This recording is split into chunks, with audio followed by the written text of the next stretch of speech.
தென்காசி மாவட்டம் ஆலங்குளத்தில் லாரி கேபினுக்குள் புகுந்த விஷப்பாம்பை தீயணைப்புத் துறையினர் லாவகமாக பிடித்தனர்.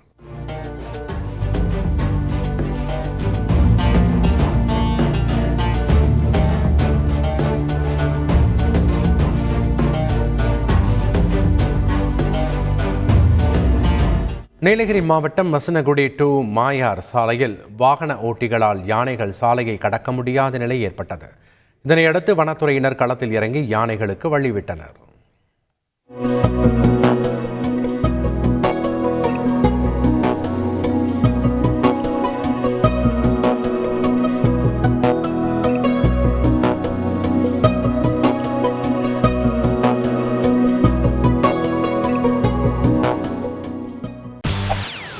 செய்திகளை உடனுக்குடன் தெரிந்து கொள்ள உடனே சப்ஸ்கிரைப் பண்ணுங்க.